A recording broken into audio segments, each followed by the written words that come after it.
Kwa majina naitwa Umulkhair Ibrahim Abu Humad, mwenyekiti wa klabu ya Mazingira SEC, na leo nitakuwa host katika hili zoezi letu la interview kwa wanafunzi ambao wako pamoja na sisi. Wewe kama wewe, kitu gani kimekufanya upende kwenda kusomea masuala ya science? Kitu ambacho kimenifanya nipende kusoma masomo ya science, kwanza ilikuwa ni interest. Nilikuwa napenda sana mazingira, yani kitu kidogo ambacho nakiona nasema hiki kipo hivi, so nikasema maybe naweza, let me try. So ni interest yangu tu kwenye mazingira, ndio maana leo niko hapa. Kwa nini nimejiorganize katika hii kombi ya science? Kwa sababu kuna vitu vingi vinavyoibuka kila siku katika jamii yetu, hususan vinavyotokana na mazingira yetu. Hivyo nikaamua au ni interest yangu kwenda kujiunga katika science ili niweze kujua magonjwa gani yanayosababishwa na vitu gani, ili niweze kutatua, na mwisho wa siku tuwe tunaweza kumanage sisi wenyewe katika nchi yetu kuliko kuweka mategemeo kutoka nchi nyingine. Na ndio maana nimejiunga sana katika hii kozi ya science. Mnadhani labda ni kitu gani ambacho kinafanya wasichana wawe ni wachache katika kusomea masuala ya science? Nahisi ni ugumu au nature ya masomo ya sayansi yalivyo. Inaweza ikawa ni sababu kubwa inayopelekea uchache wa watoto wa kike katika masomo ya sayansi. Yaani nature ya masomo ya sayansi yanakuwa kidogo ni very difficult. Kwa hiyo inapelekea ni uchache wa jinsia ya kike katika kujishughulisha na masomo haya. Sasa kwa maoni yangu mimi, kwa sababu gani wanawake wanakuwa ni wachache katika masomo ya science? Sababu kubwa tokea utotoni ni imani ambayo wanaaminishwa kwamba hizi kazi au masomo haya ni kwa ajili ya meli. Mfano, wanaume ndio wanakuwa wengi katika kusomea kazi ya science na sio wanawake, kwa sababu pia familia yetu pia inachangia. Wanaona wanaume wao ndio wasomee mambo ya science kuliko wanawake. Wanawake wao wakae wale watoto wafanye kazi za nyumbani, lakini wanaume wao ndio washiriki sana katika science. Mfano kama msomo wenzangu udaktari, wanaona mwanamke hawezi kuparticipate, na ndio maana sasa hivi tumewekewa wanawake tukiwezeshwa tunaweza, na ndio maana rais wetu wa Tanzania ni mwanamke, na sisi inshallah tukukubaliana. Asante. Katika jamii zetu sasa hivi kuna wanawake tele ambao hawajishirikishi katika kozi za science. Hapo zamani walikuwa hapo tele kivile, lakini sasa hivi kutokana na mwamko wa serikali wanavyoambia wanafunzi, manake kuna kipindi maprofesa tofauti wanafika mashuleni ili kuwapa nasaha. Hapo nyuma kulikuwa wanawake tele hawaingii katika kozi hii ya science. Kwa nini? Kutokana na woga. Yaani mwanamke huwa anajijengea woga. Unakuta kozi za science zinatumika, mfano mambo unaangalia wale wadudu, majongo, nyoka tofauti. Pia unatumika katika kuzalisha kwenye surgery. Hasa kutokana na hilo wanawake wamejijengea woga. Mimi siwezi kwenda kusomea kitu fulani kitu cha kwenye kozi ya afya kwa sababu mimi ninaoga fulani na fulani, lakini wamesahau ya kwamba kama katika afya kuna jambo la surgery tu au kuna jambo la kuangalia wanyama tu. Hiyo ndo sababu inawapelekea wao kuona hivyo. Na pia kuna sababu ya kwamba wengi wao hizi tamaduni, kwamba wanatamaduni ya kwamba mtu akisomea kozi ya afya muda mwingi anakuwa daktari.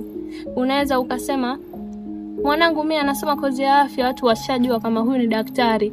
Kitu gani hapo tamaduni walizokuwa nazo? Wana tamaduni ya kwamba mtu akishaolewa kuna shift nyingine za daktari, mfano uende zako usiku. Hasa wale wanakuwa na tamaduni hataweza kushirikia ndoa yake vizuri, kuta atakuwa hospitalini anafanya shughuli zake. Pia hizo tamaduni wanazo watu wengi hapa katika jamii yetu.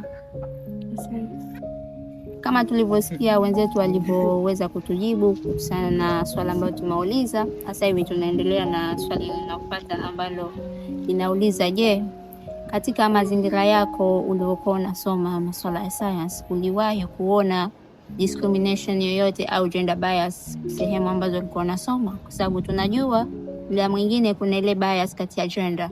Mimi mwanamume, huyu mwanamke. So inawezekanaje mimi nasoma kitu fulani alafu kuna na wanawake pia wanasoma kitu fulani? Sababu kama wengine walivyosema, watu wamezoea tamaduni kwamba science ni section ambao wanasoma sana wanaume. So kuna mmoja yoyote ambaye aliweza kuexperience hiyo feeling katika mazingira yake toka alipokuwa anaanza kusoma science mpaka leo? Katika hilo swala ni kweli kuna baadhi ya kazi watu wanashindwa, kuseme kazi au course wanashindwa kusomea kisa agenda fulani. Kwa mfano wanaume chache sana utakuta wanasomea nesi kwa madai kwamba nesi ni ya kike. Hata tukienda hospitalini wengi ukuta nursing ni wa kike, labda wale nursing ambao wana high nini sijui anaita something like that, yani wale ambao wana nilu ya juu unakuta nesi mkuu sijui nesi nini ndio unakuta wa kiume, lakini nursing unakuta nursing ni wa kike. Na kati hiyo sasa ipo hivyo, nursing anaweza kuwa kiume anaweza kuwa kike. Kwa hiyo usiogopeshe kwamba eti kwa sababu wako sekta fulani ni wanawake ndo wengine tunaogopa kusomea udaktari kwa sababu eti madaktari wengi ni wanaume. Wanaochagua kufanya kazi ni wanaume na sio wanawake. Wanawake unakuta wanaoshwa kwenye nesi. Ndio kitu tunachofanya nini? Uogope kusomea udaktari au kusomea nesi. Na kati hiyo kitu hamna. Wote tunaweza kusomea na wote wanaweza kufanya kazi. Kwa hiyo wote tunaweza tukasoma kitu, tukafundishwa, tukaelimishwa, tukaportray wote kwa haki sawa kwa wote. Udaktari anaweza akaweza msichana na akaweza na mwanaume kwa wakati mmoja. Mmoja na sisi pia nursing, mwanaume anaweza pia kaingia. Asante. Kutaja changamoto ambazo umekutana nazo wakati unasoma science, wakati unasoma masomo ya science either shuleni au hapa chuoni tulipo. First, nimewahi kukutana na bias aina hiyo. Ilikuwa darasani kwetu wanawake wanakuwa hawafaulu sana kuliko wanaume. Kile kitu kikaa kinatunyong'onyeza kwamba hatuwezi. Hasa kile kitu kinatufanya sisi tunakosa confidence, tunashuka chini, tunakata tamaa. Then hakuna mtu ambaye anakuja kuwa motivate kwamba mnaweza. Kwa hiyo ukajikuta at the end wanaume wanakuwa mbele, wanawake nyuma, alafu mnakuja kusema obviously nilikuwa naumia. Kwa nini sisi tunasema? Kwani hatuwezi? Hasa vile ile ya kwenda kusemwa sana ikatokea nikaona sasa kuna namna ya kusema tunaweza bila kumotivatiwa. Nikaanza kuwa najiamini mwenyewe, sasa nasema naweza, nifanye hivi. At the end nikaona kweli naweza, kwamba yale walikuwa chini wanasema kwamba hatuwezi, ilikuwa kuna sehemu tu tuna fail. Kwa hiyo tukarekebisha, at the end tukanyanyuana, tukaanza panda, tukawa wote tupo juu. So hiyo ndio changamoto na tulihendo kwa kuhamasishana kwamba tufanyeni. Kukitokea kitu tunakutana, then tunashirikiana, mwisho wa siku tulinyanyuka sote, ikawa hamna tena agenda mbaya. Kwa upande wangu nimeziona changamoto tofauti, lakini nitaelezea mbili kwa kutokana na muda. Miongoni mwa changamoto moja niliyoface mimi mwenyewe wakati nipo advanced secondary school. Wakati nipo advanced nilikuwa nasomea CBG. Kipindi hicho nilikuwa na face changamoto tofauti.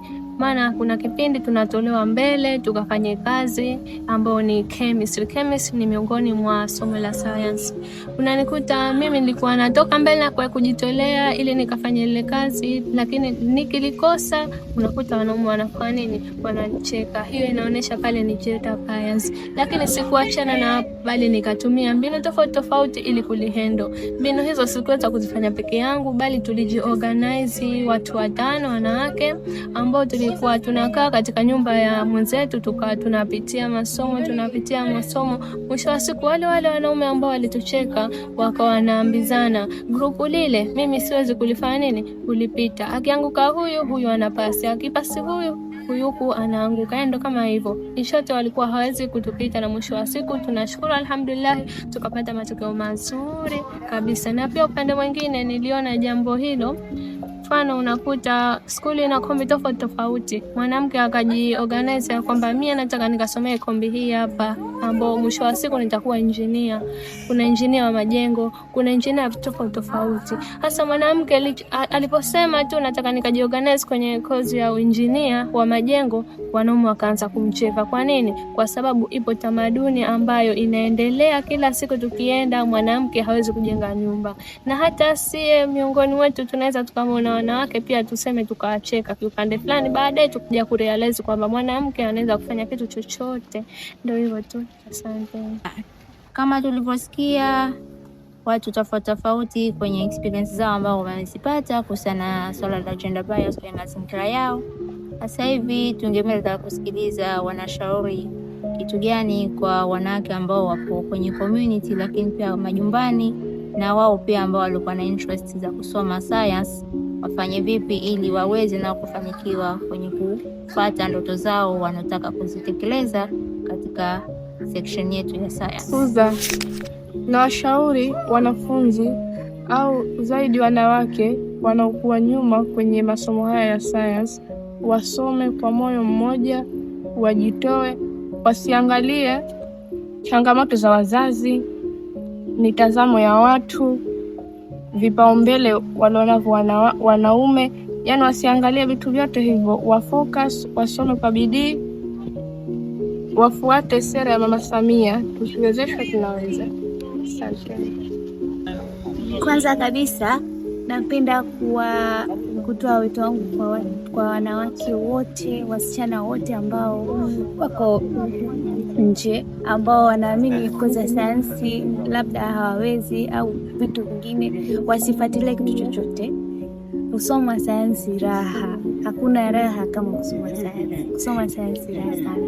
Unajua mwenyewe namna ya kuishi na watu, namna ya kuishi na mazingira, namna ya kuishi na wanyama. So yani kusoma sayansi raha sana.